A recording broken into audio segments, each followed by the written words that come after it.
ডান দিকে একটা দরজা দেখলেন, দরজাটা খুলে দেখলেন সুন্দর একটি ওয়াশরুম।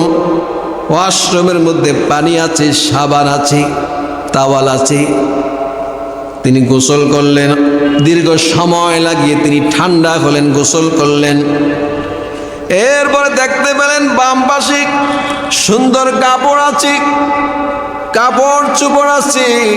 ওই কাপড়গুলো তিনি এনে পরিধান করলেন। সেখানে একটা ডাইনিং রুম আছে, ওয়ার্ডরুম আছে, যেখানে সাজগুজ করে ডাইনিং রুমে চলে গেলেন।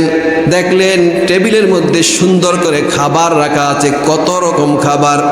মরুভূমিতে গাছপালা থাকে না, মানুষ শূন্য, ঘর বাড়ি বাজার ঘাট কিছু থাকে না, দো মরুভূমি, বালু আর বালু, মাইলকে মাইল উত্তপ্ত বালি, উত্তপ্ত মরুভূমি। কোনো ব্যক্তি মরুচারী, কোনো ব্যক্তি উট নিয়ে মরুভূমিতে গিয়েছে, চলতে চলতে ক্লান্ত শ্রান্ত হয়ে কোনো এক জায়গায় একটা গাছ পেয়েছে। ওই গাছের ছায়ায় একটু বিশ্রাম করতে নেমেছেন। বিশ্রাম করতে গিয়ে তিনি ক্লান্ত হয়ে শুয়ে ঘুমিয়ে পড়লেন। ঘুম থেকে উঠে দেখলেন তার সাথে উট নাই, উটটা হারিয়ে গেছে। উটের মধ্যে তার পানি ছিল, খাবার ছিল, প্রয়োজনীয় রসদ ছিল, কিন্তু উটটা হারিয়ে গেল। উট ছাড়া গন্তব্যে পৌঁছা সম্ভব নয়, নির্ঘাত মৃত্যুর সম্ভাবনা রয়েছে।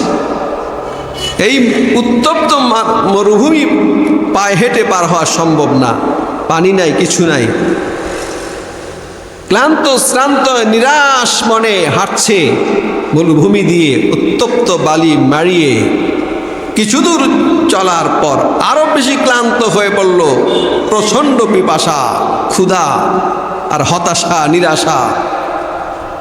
এই পরিস্থিতিতে কোনো এক ব্যক্তি কোত্থেকে যেন উড়ে আসলো, এসে তার হাতে একটা চাবি দিয়ে বলল যে আপনি সামনে অগ্রসর হন, দেখতে পাবেন একটা সুন্দর প্রাসাদ, সুন্দর একটা বিল্ডিং, ওখানে আপনি যা চাইবেন তা পাবেন, যা প্রয়োজন তা পাবেন। এই কথা বলে লোকটা হারিয়ে গেল। ইনি চাবিটা নিয়ে সামনে যখন অগ্রসর হলেন, দেখতে পেলেন সুন্দর একটা অট্টালিকা, প্রাসাদ, অত্যন্ত সুন্দর, সুরম্য, মনোরম পরিবেশ, সুন্দর একটা সুন্দর তালাও লাগানো আছে। তালাটা খুললেন, খুলে সর্বপ্রথম দেখতে পেলেন ফিল্টার করা স্বচ্ছ ঠান্ডা শীতল পানি। পানি পেয়ে তিনি অত্যন্ত খুশি হয়ে গেলেন। তার জীবনটা এখানে মৃতপ্রায় হয়ে গেল। পানি পান করলেন, পানি পান করে তিনি পুনর্জীবন ফিরে পেলেন। যেহেতু পানি হচ্ছে, পানির অপর নাম জীবন, ওয়াটার ইজ দ্য লাইফ।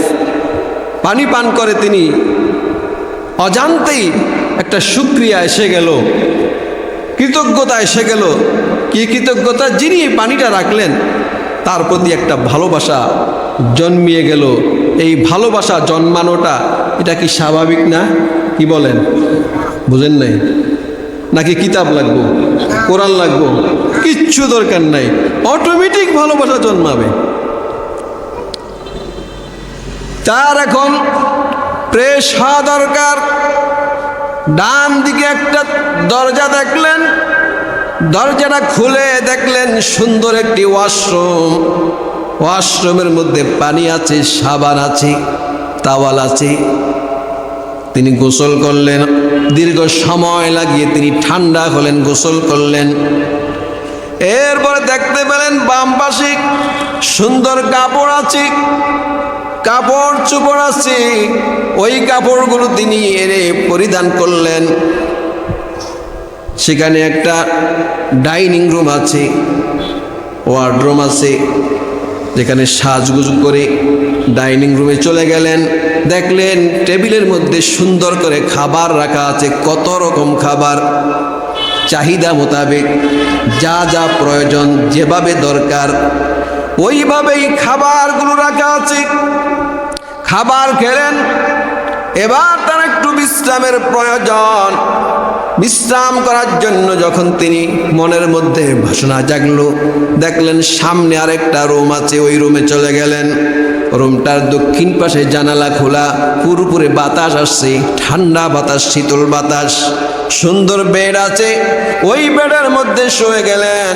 শুয়ে এবার চিত হয়ে শুয়ে চিন্তা ভাবনা করতে লাগলেন। ডান দিক থেকে দক্ষিণ দিক থেকে বাতাস, আরামের বাতাস, কিন্তু তার এখন ঘুম আসে না।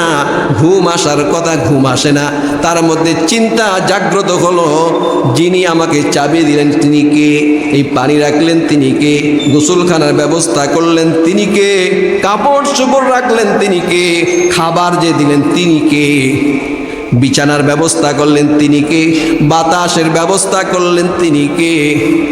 আল্লাহ নবী সাল্লাল্লাহু আলাইহি ওয়াসাল্লাম বলেন, বাইনামা রাজুলুন মুস্তালকিন, কোন বান্দা যখন চিত হয়ে শোয়ে, ফারাফা রাসাহু, তার মাথাটা উঁচু করলে, ও নাজারা ইলান নুজুমি ওয়া ইলাস সামাই, চিত হয়ে শোয়ে তারকার দিকে তাকালো, আসমানের দিকে তাকালো। আসমানের দিকে তাকিয়ে এই বান্দা যখন বলল, ওয়াল্লাহি ইন্নী লা আশহাদু আন্না লাকি রব্বান ওয়া খালিকা। এবার তিনি চিন্তা করলেন, আকাশের দিকে তাকিয়ে, আকাশ, তোমার একজন নিশ্চয়ই খালেক আছে, পরিচালক আছে। হে নক্ষত্র, তোমার একজন খালেক আছে, পরিচালক আছে, অভিভাবক আছে। চিন্তা করতে লাগলেন, যিনি আমাকে সব দিলেন অবশ্যই একজন নিয়ন্ত্রণ আছে। চিন্তা করতে লাগলেন। এই চিন্তা করতে করতে যিনি সব কিছু করে দিলেন তার প্রতি অটোমেটিক একটা ভালোবাসা জন্মায় কিনা? এই ভালোবাসা যে জন্মালো, যিনি সব কিছু ম্যানেজ করলেন, অ্যারেঞ্জ করে দিলেন, তার প্রতি যে ভালোবাসা জন্মালো, তিনি সিদ্ধান্ত নিলেন, যিনি সব কিছু করলেন তিনি হলেন আমার খালেক, তিনি হলেন আমার রব, তিনি হলেন আমার মালিক। তখন তিনি বললেন, আল্লাহ পাক রব্বুল আলামিন, ফানাজারাল্লাহু ইলাইহি, আল্লাহ পাক রব্বুল আলামিন এই বান্দার দিকে রহমতের নজর দিয়া তাকান, ফাগাফারা লাহু, আল্লাহ পাক রব্বুল আলামিন এই বান্দার সমস্ত গুনাহ খাতা মাফ করে দেন। এই সব কিছু তিনি ব্যবস্থা করে দিলেন।